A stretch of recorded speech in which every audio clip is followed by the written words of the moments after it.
светлината, не върви към светлината. Ето я светлината. Оу, къде отивате? Стойте тука.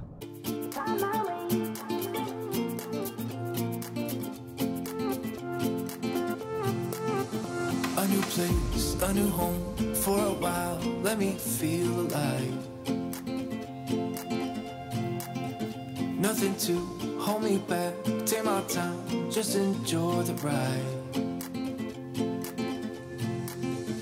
A new man passing by, life is good, best I've ever felt. Get me up, somewhere new, somewhere I can find myself. Oh, I feel so alive. As I reach out to the sky. I found my way. I was in the dark against it all, but made it through the day, 'cause I found my way. In bad times, I know I'll be okay, 'cause I found my way.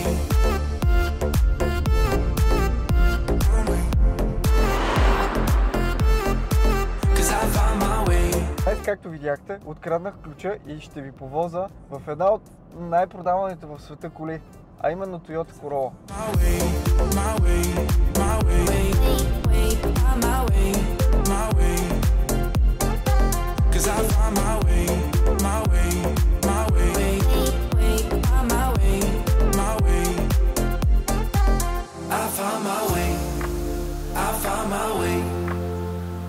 I was in the dark against it all, but made it through the day, 'cause I found my way. In bad times, I know I'll be okay, 'cause I found my way.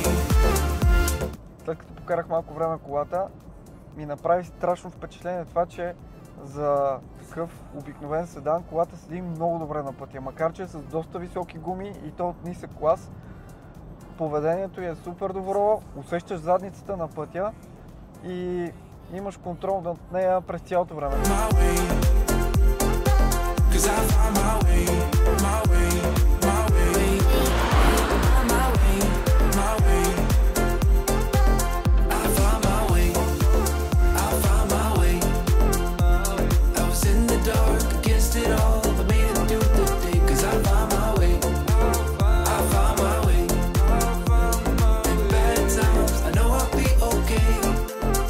Тръгване колата, разбира се, бута леко предница. Съвсем нормално за кола с предно предаване.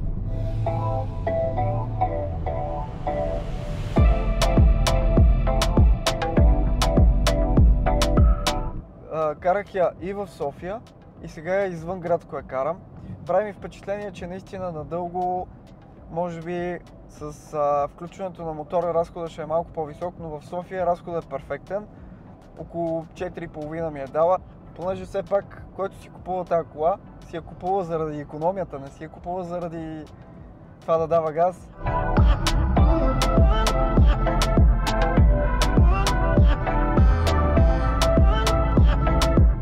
Може да изпревари спокойно, не те ограничава.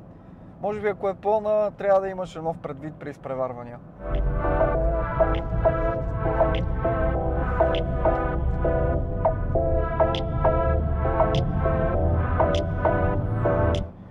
Нещата, които много ме впечатлиха в нея е, че интериорът е адски стегнат, никъде не скърца. Има шита кожа, която е имитация.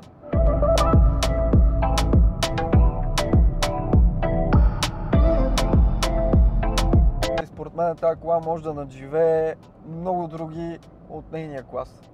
И не случайно е една от най-продаваните коли в света.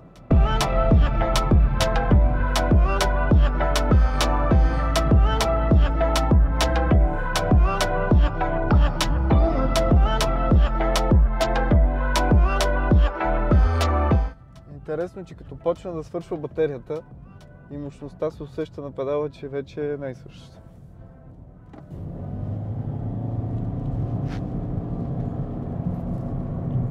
Нямаме ток!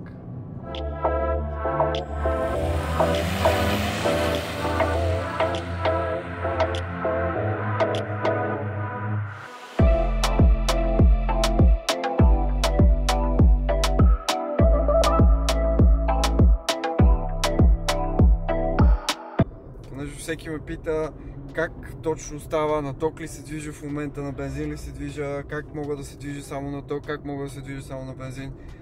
Ами, много лесно ще ви кажа как. Ето това зеленичкото, дето се пуска и спира. Това ви е педала на газта и определя колко я натоварвате реално. В момента се движиме на ток и при леко натискане на газта, ето, колата е на ток. Изобщо не пали бензиновия агрегат. Но когато натиснете газта малко по-силно, мотора се пали. Връщате газта, мотора гасне. Но ето, сега батерията е заредена на половина. Може да видите това. Чертичките. И се движиме изцяло на ток. За сега това е от мен. Благодаря ви, че останахте до края да ме гледате. Ако ви е харесало съдържанието, и абонирайте се. Ще гледам да правя по-често видеа. Чао! My way.